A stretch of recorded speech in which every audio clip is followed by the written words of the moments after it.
Welcome, people of the Commonwealth, to this meeting today. I would like to take this time to announce we are the Commonwealth Provisional Government. We are now here to bring law, order, food, water, medicine and electricity to the whole of the Commonwealth. We are now rebuilding the government of the old. We would like to take time to announce some few things what's gone over the recent months and years in the Commonwealth, what you've had to live through. You may have recently noticed the Institute was destroyed. The nuclear explosion that occurred at the CIT ruins was a result of us. We infiltrated and eradicated the Institute, what was found in an underground bunker there. There was many soldiers who perished and died for the name of freedom, and in the cost of their life, they prevailed successfully. The Institute was destroyed with all their SIMPs and making equipment for SIMPs. There will be no more SIMP threats or production from that facility anymore. With that said, you may have noticed the Minuteman is no longer around as well. We are sad to announce the passing of Preston Garvey. He died during the fight for the freedom of the Commonwealth in the Institute. He was struck by a bullet and died inside the Institute. That's when the Commander-in-Chief of the Minutemen decided to become our Commander-in-Chief of the Commonwealth Provisional Government. She will now be taking power and lead of our army. Today we stand ready to fight any threats, and like you have seen in recent days, we have successfully taken out the Institute. And also you may have noticed we took out the Brother-Steel. That's correct, we shot down and destroyed their airship, the Pridwin. We shot down with our artillery guns and our firepower. This was an unsuccessful fight at first. We lost a lot of men trying to get into the airport, but we eventually broke their barricades and destroyed their Pridwin, Liberty Prime and all other technology slots around there. But do not worry, people. As you may notice, there is a military quarantine around that area, and that is for your safety. As I speak, military operations are going on to arrest the remaining Brother-Steel soldiers there and trial them according to the law we have stated here. And we are salvaging any weapons, power armor and technology we can use to aid mankind and to rebuild the Commonwealth and our army. With that said, the railroad is also aiding us. They are helping to locate any remaining SIMPs and free them from their oppressors. We are trying to help any good SIMPs who are remaining out there to set them free. We do not believe all SIMPs are evil. Some are good, but some are evil and need to be eradicated. Like Mayor McDonough was a SIMP of Diamond C. He was taken out. Wait, what's that? 2 weeks later, the General of the Commonwealth Provisional Government was knocked out during a nuclear missile strike on the Commonwealth. Nobody knows what happened or where it came from. All they knew, it went off. But for her, she was lucky her husband, the Commander-in-Chief, or Second-in-Commander-in-Chief of the Commonwealth Provisional Government, managed to grab her with a few soldiers and load them into military transports, head for the coast, for a submarine known as the USS Infinity. She was successfully loaded on board and fled the Boston Harbor area. Doing so, she fled with the Yangtze submarine alongside her. Both of them fled Boston for safety. Boston and the Commonwealth area was destroyed in a nuclear missile strike. But as she was brought onto the submarine, medical staff was not sure if this facility inside the submarine could keep her alive. They tried the hardest to fight back and forth to keep her alive. Her husband always fought the doctors and I killed a few of them for insubordination and not helping. But lucky for the Commander-in-Chief, she was scared to be safe and sound. Medical facilities were found on the submarine. With the right medical treatment, she would live, but she was quite badly burnt and scarred head to toe because of the nuclear blast. 2 months later, she woke up and she was recovering fine. She spoke to the doctor early that morning to find out what had happened. She had been conscious in and out of them 2 months learning things, but now she was standing up and learning some things. This was our 3rd day out of medical. The doctor gave her the all clear, saying she could continue her normal duties but do not do anything heavy or strenuous, or could put her back in hospital, or worse, kill her. As she left medical, she found more Commonwealth Provisional Government soldiers had made onto the submarine, but sadly no civilians were found on board. Most of them had perished in the nuclear missile strikes. Now it was up to the Commonwealth Provisional Government to find out what had happened here, to see who it happened, why they were attacked by a nuclear missile, and to find out what was happening. As she entered the lower bowels of the submarine, more soldiers were standing at the ready to serve her orders to rebuild the Commonwealth in Boston.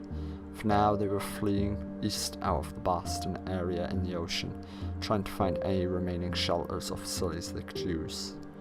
She entered the lower halls. She found the area to be a makeshift lab of equipment, power armor suits, hazmat suits, equipment, everything they needed to facilitate a full rescue of any kind. As she entered the back room, she found her husband, the second commander-in-chief of the Commonwealth Provisional Government, giving a speech to the soldiers. He was talking about victory, what they can do to help the people of the Commonwealth, how they are coming back to Boston to help people and to fix them. We are not fleeing from Boston or the Commonwealth. The Commonwealth Provisional Government will come back in strength and in numbers, and they will prevail victory again once this threat has been neutralized, but the threat must be found first. Her husband had given a heroic speech what won over a lot of the soldiers' minds, but now the real task had come. He decided to give the real intelligence out to the men who in this room with her there. Intelligence was, there was a secret project the US military was working on years ago. Nobody knew what it was or what it was called. All they knew was the information was in the Ocjet building, but that was destroyed in the nuclear blast, or so they thought. But her husband had revealed logs of Ocjet's pre-war simulation was loaded up onto this submarine, so she went off to talk to the scientist. The scientist said he had loaded all the data he could onto this memory lounger, but there's one problem. She would be playing a soldier from pre-war America. She had to go in there, download as much data as she could, and retrieve it. As she woke up inside, she looked at the facility. She realized it was the Ocjet building, all fixed and all clean. Soldiers everywhere, guarding the facility. It was like brand new, just before the bombs fell. Totally pristine. Nothing had ever gone wrong. All she ever needed to do now was to try and find her way to the server room. Most doors were locked and restricted. She was only a low soldier rank, but she did have classifications for the service. As she went through the facility, she talked to the main director dude, who let her through the doorway. As she tried the main elevator shaft, she went to the elevator. It did not work. The engine room was down there. We don't need the engine yet. We could sabotage it, but that would not do anything, as this is only a simulation. First terminal she went to was the security chief terminal, where she downloaded all the data she could. And that was transferred back to the submarine.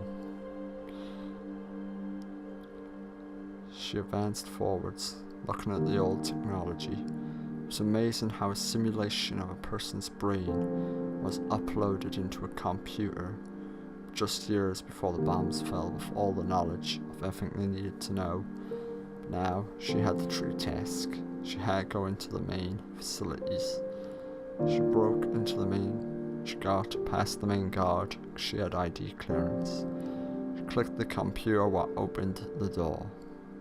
She advanced into the prototype development room. She looked. Hundreds of different weird consoles were there, all different robotics and engineering.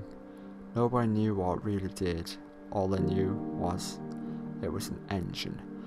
So she decided to download the blueprints in case there was any help. There was a prototype rocket engine, what could be boosted and put on any ICBM nuclear warhead rockets.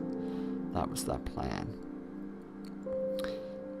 As she advanced through the facility, she tried the downstairs areas. All of them were locked. She advanced upstairs to the main area where the servers were.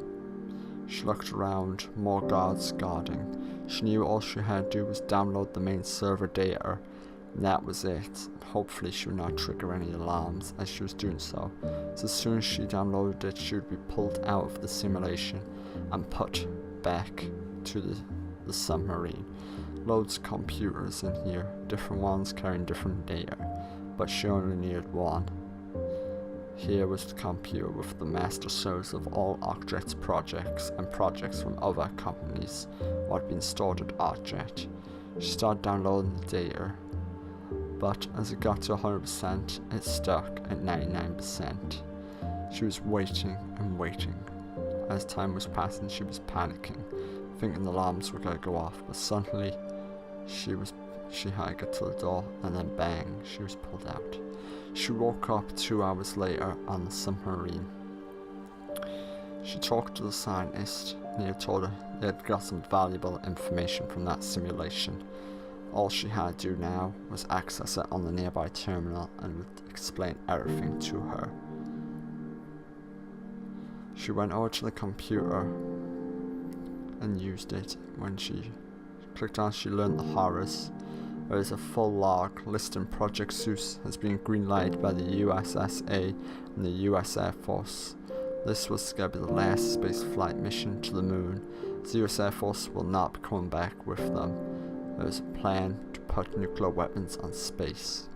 They could not believe it. They just learned the US's darkest secret. Is this where the nuclear missiles came from? The rockets? Was that the last mission? Project Zeus 12? The logs were pulled from Ocjet's computers. As she told her husband about Ocjet and the Commonwealth and how Washington DC had planted nuclear weapons in space, they agreed there was one way we had to destroy this.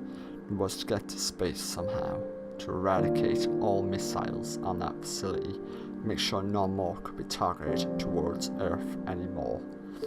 2 months later, they had a spacesuit, or jerry-rigged spacesuit, operational. Husband was given the final speech to the men, telling them the operation. She went in there and told her husband she was going to be launching today. They said their farewells and said they will meet again back on Earth as they had a plan to get back. But they were still 100% sure the Commonwealth provisional leader would come back stronger than ever. So she walked back to the main room, speaking to the scientist, saying this old spacesuit, what was from Captain Cosmos' TV series, was an actual working space power armor, what was repurposed and redesigned for the TV set, but it should 100% work for the thing. As she took her final walk towards the ICBM launch bay, where the rockets had been refitted with a newer powder and newer fuel, it should get to the moon, but close enough to the target without detonation. If it failed, the rocket would break up in Earth's atmosphere, and all hope would ever be lost, as these were the last remaining rockets in existence. The blasted door sealed behind her. As she tried to go through the main door and seal the door, magnetically threw her back out for some strange reason. She opened the door again, and it sealed this time properly behind her. She walked over to the launch tubes. They were already empty, but there was one there, waiting and ready to be launched. As she clicked on the rocket, she entered the ICBM.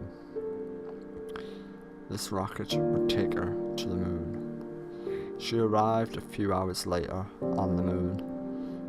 The moon was desolate and dormant place. Not much life. There it was, facility in the distance. Old facility, still powered by old reactors. What was she gonna find here? Pre-war government soldiers still active on their duties. A computer insane. She did not know. All she knew was this facility was here, and it was a threat to everybody back on Earth and the Commonwealth.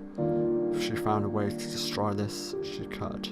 Her husband said there should be a nuclear rocket here what can take her home, back to the Commonwealth. But first, she had to find a way in. She scoured the facility first, noticing it was a large facility. No noticing it had a barbed wire fence built around it, and it had been built up over the years. Somehow, US government and the US Air Force managed to build a fully operational space base on board the moon. Nobody knows quite how they did it, or when they did it, and how secretly they did it. But all they know is they did it, and it was the worst thing mankind had ever done. Did the Soviets know about this, or did they not? Why was this here? As she made her way to the back door, what was Hangar Bay 02, it was jammed and sealed shut. She had to find another way in. She wandered around the side of the facility looking for a way in. She could think of numerous ways in. Breach the wall and decompressurize the whole building, but that could cause catastrophic failure to the facility inside. She didn't want to risk the people's lives if there was anybody in there. What firepower did they have? What was in here? She approached the main door, 01. She opened the door. What was to be inside? As she entered the facility, it was a facility ran down full of dead people. What happened in here? Soldiers lying there dead. Doorways left open. No oxygen in the facility. No way to take off her hazmat suit oxygen tank. Robots butchered and destroyed. Soldiers still lying there dead, with pit boys next to them. What was going on at this facility on the moon? How did all these people die all of a sudden? Not much was revealed, although it was a big facility, operational for enough people. She approached Hangar Bay 02. She found a makeshift robotics lab. Not much in there. As she tried behind the counter to see if anybody was left. Hundreds of people were found dead. Not many had survived. Workmen dead on the ladder. What happened here? Office workers found crazy. Soldiers dead next to an office worker. What had gone on at this facility? At Project Zeus 12. Was this really what Project Zeus 12 was? Was it listening, monitoring, and a weapon station? Weaponized in space? Or was that the code name to cover up something deeper? As listed in the terminal, Project Zeus 12 was listed as the last moon flight to the moon using V2X01 rockets, what were then converted into nuclear weapons. She was now not sure what to believe. Was this the last real mission with them rockets? Or was there something much darker and sinister here? She approached the facility, more robots dead. Not much was found. Bathroom. She kept looking around the facility trying to find what she needed, but she was unsure what she would find. 2 people dead in a bathroom. A soldier delivering goods. Who knows what happened here? Old notices waiting for people to tell them what happened. Looking in appears to be that cafeteria. Everything's still ready for them. Nothing new what happened. People playing games. Looking behind the counter, looks like a chef was attacked by 2 Mr. Handy robots. Tried to fend himself off with a spatula and a rolling pin, but looks like the Mr. Handys killed him first before they went crazy and died. Was it the robots at the facility what killed the people first? Or was it something much more sinister and darker? We may never know in this facility. She approaches the main screen, what would have all the daily announcements on, was powered off. Nobody knew why the main screens were not working. Most of the facility was in darkness, the other half was powered. More soldiers dead on the stairs.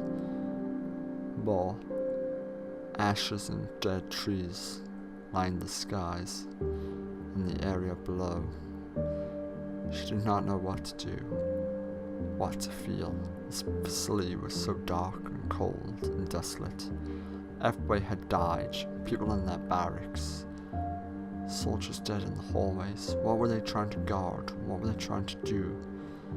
Who knows what these people were trying to accomplish?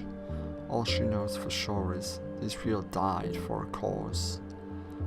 And what cause was that? Cause of death and destruction. Cause of what? To save humanity one day. Nobody knows what happened. But she had entered the facility and noticed another exit to the moon. She did not need that right now. As she opened the main doorway to the top floor, there was more people dead here.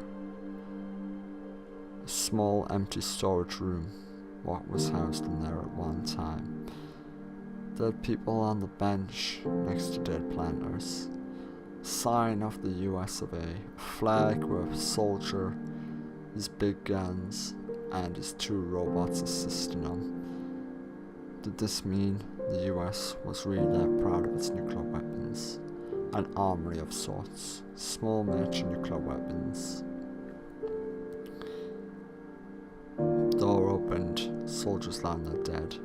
Crates of ammunition, weapons, everything was found dead. Useless, most of the weapons had been destroyed. But for now, she jumped back down to the main stairwell. She knew she had to get to the control room. As she found the main area, the door was left unlocked and damaged. She entered into the room. 2 soldiers stand behind a Gatling gun box, makeshiftly stacked. Did these soldiers turn on each other at the last minute? Who knows? As she entered the main room, nuclear launch control central, 2 different computers on either side, key code box on each side were safe. These are the 2 men responsible for launching the nuclear weapons in Armageddon. They launched the last remaining nukes on October 23rd, 2077. Did they really perish mankind to ash? She entered the main room. She opened the door and she couldn't believe what she was looking at.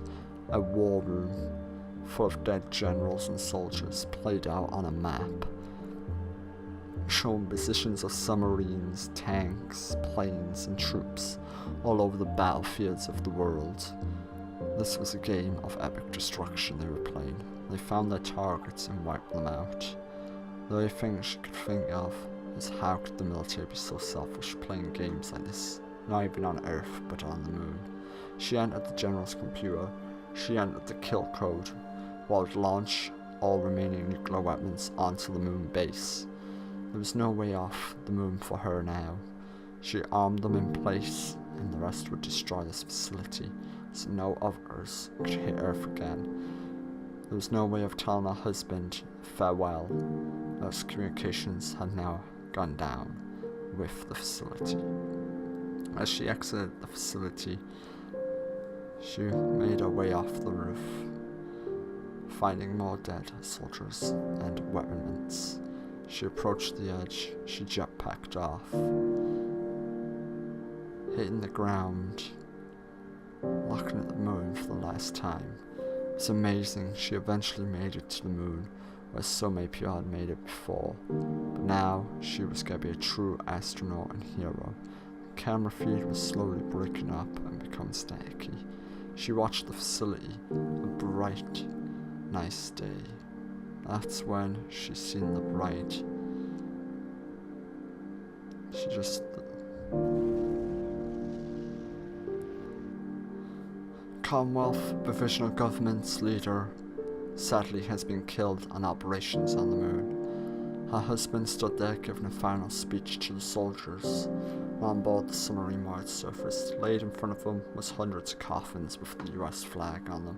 He was giving a speech saying all of them died for a good cause and they would deserve a full burial at sea. And they all were now mourning their losses of every single soldier that had perished during the Great War to this war now. What had humanity become? A war of words, a war of weapons? Did really humanity wipe itself out again for no reason? Because a computer deemed humanity unsavable and it launched its weapons from the moon? How could this be so selfish? The commander-in-chief now was died alongside the Moon Facility. Her husband assumed command of the Commonwealth Provisional Government. Men accepted that. His final orders were, we'll go back to the Commonwealth, rebuild a government, honor our fallen soldiers, honor our Commander-in-Chief who has perished. Our goal will never die out. It will always be strong. Remember, our men and women, war never changes. War may continue for years to come. War may consume us all, but we are the people who has to change it. This is our darkest hour, but now we must bury our dead. Remember our past, but come forward in the future and continue pushing for the final goal. And that goal is to rebuild the Commonwealth and make sure the Commonwealth Provisional Government lasts for hundreds of more years. But that is all he said.